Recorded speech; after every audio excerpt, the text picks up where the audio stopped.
परम पिता परमात्मा और उनकी सभी पवित्र आत्माओं को नमस्कार। गुरु अमरदास जी समझाते हैं कि वह व्यक्ति निर्मल और पवित्र है जो अपने आप को पहचानने के काबिल बन जाता है। अपने आप को पहचानने का मतलब यह है कि हमें मन और माया के दायरे से पार जाना है। हमें अपनी आत्मा पर से सूक्ष्म, स्थूल और कारण तीनों गिलाफ उतारने हैं और सतोगुण, रजोगुण, तमोगुण तीनों गुणों से पार जाना है। तब जाकर अपने आप का पता चलेगा, अपने असल की पहचान होगी। हमारी आत्मा तो बिल्कुल निर्मल, पवित्र और पाक थी, लेकिन मन का साथ लेने के कारण अति गंदी और मैली हो चुकी है। उदाहरण के तौर पर बादलों में पानी कितना साफ सुथरा होता है, लेकिन जब वह बरसात बनकर जमीन पर आता है तो कितना गंदा हो जाता है। उसमें से बदबू तक आनी शुरू हो जाती है। वह अपनी असलियत को बिल्कुल भूल जाता है और अपने आप को गंदगी का ही रूप समझना शुरू कर देता है। लेकिन जब उसे सूरज की तपिश मिलती है और वह भाप बनकर उस गंदगी को छोड़ता है, तब उसे अपने आप का होश आता है कि मैं कौन हूँ। तब उसको अपने आप का पता चलता है।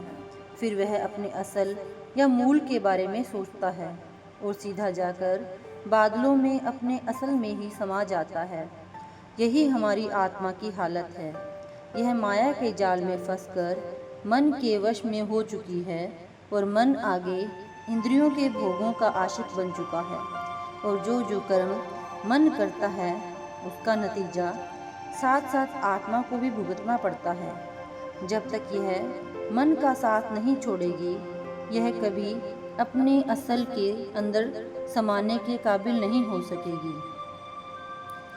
बिजली का एक बल्ब चाहे कितनी ही रोशनी वाला क्यों ना हो, अगर हम उसके चारों ओर बहुत से काले कपड़े लपेटना शुरू कर दें तो उसकी रोशनी कम होते होते खत्म हो जाएगी। जैसे जैसे हम वो काले कपड़े हटाते जाएंगे, उसकी रोशनी और ज्योति प्रकट होनी शुरू हो जाएगी और सब आवरण हट जाने पर उसकी रोशनी पूर्ण रूप से प्रकट हो जाएगी।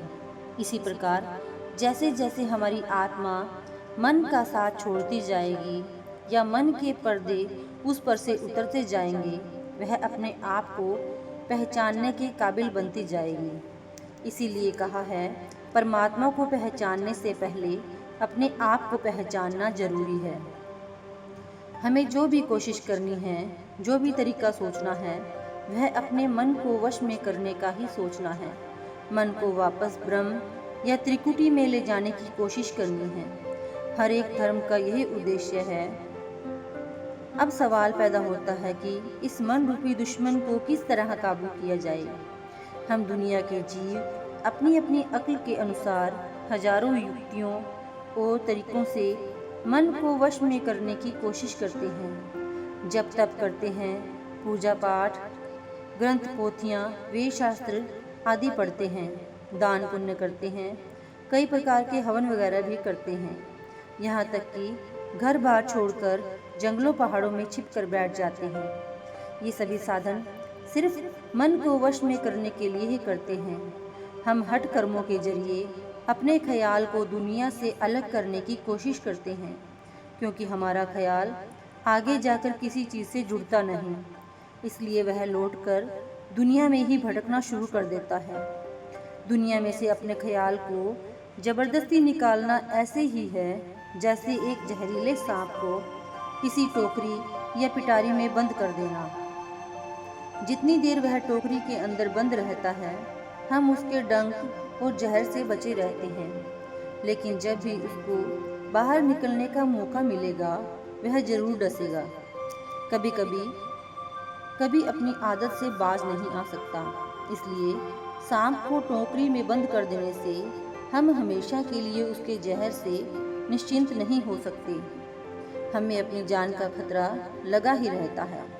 अगर उसी सांप को पकड़कर उसकी विष की थैली ही निकाल दें तो वह विषहीन हो जाता है और हम हमेशा के लिए उसके डंक से बच जाते हैं, चाहे उसे फिर अपने गले में डालकर रखें। Thank you.